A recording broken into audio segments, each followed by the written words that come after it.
which we had prepared. It also has, we are going to install some ICU beds here.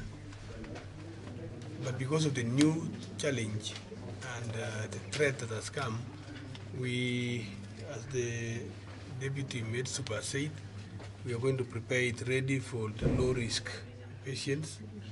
We are now going to see the main isolation building where high-risk patients of this nature can be admitted. We had done the building 2 years ago. It's almost ready, but it's not complete because of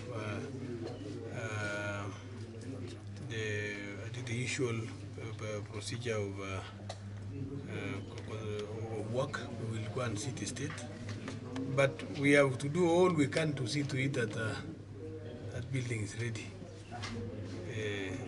So we are looking for the contractor, or we remove the contractor, make sure that we bring many of them will crowd it there to make sure the work is done in a few days, so that that can be done. So we'll give more details as we move to see that that unit. There will also be need for the other far-flung sub-county hospitals, because you cannot depend on this small one. So, including building a temporary one, you know, this disease should just pass by. You don't want to live for that thing to settle in Kenya.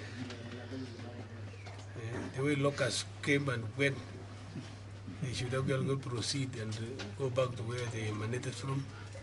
So we should be able to believe, even if it is a temporary iron sheets, quickly do that, and there's nothing we can do. We have to make sure that is done for the sake of our people, especially those that are at the border of border countries, not counties, countries, bordering Kenya, and so on.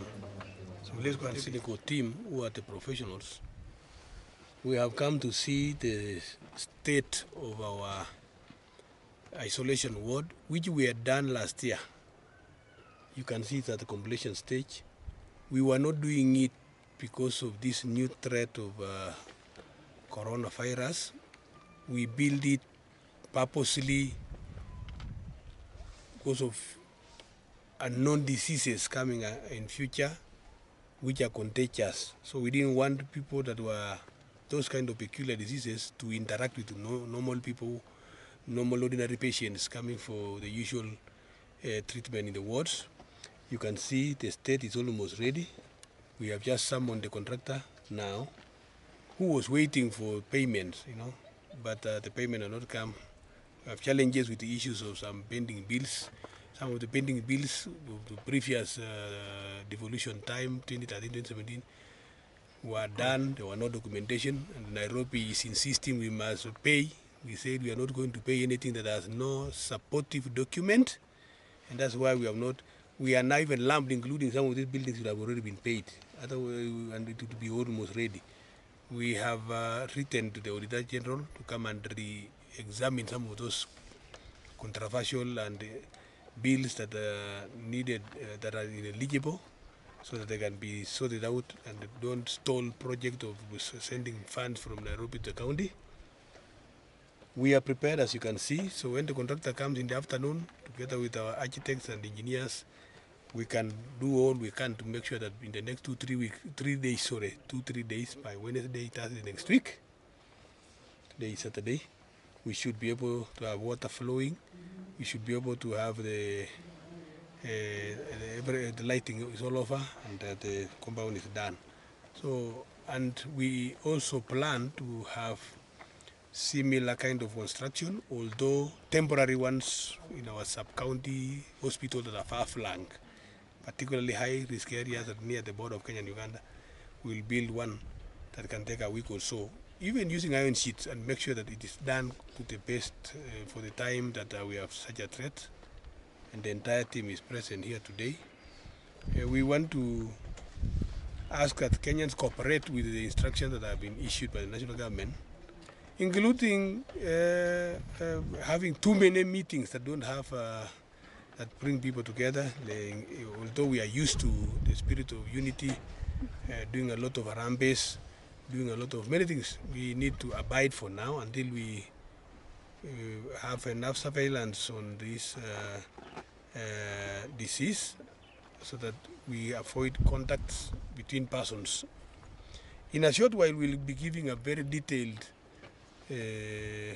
press release, and the people of this county are now tuned to the radio station. We have put it live. We'll be able to decode exactly what the government has said in English, in Swahili, in Pokot, so that people can know how to run their own businesses, make sure that they wash their hands as is required by law, the new law that has arrived, using soap, sanitizers, and any other thing that is there. We only want to ask Kenyans to avoid this panic pressing panic patterns. I'm told some people have just gone to buy everything in the shops and they put it in the houses. If you don't consume it, then there's no problem anyway. What are you going to do? You open another shop in your house. So let's not send signals that are going to mislead our people as though there's a problem in the country. These are problems that come and they are managed. Professionals are there. Our people manning the entry points need to be keen and very alert so that we screen the people that are coming. Otherwise, West Pokot, we are prepared like every other person, like any other county, and we join everybody that is saying Kenya is stronger. And lastly, God is our shield and is our defender in this country. No amount of disease can attack this nation. They will come and disappear into oblivion.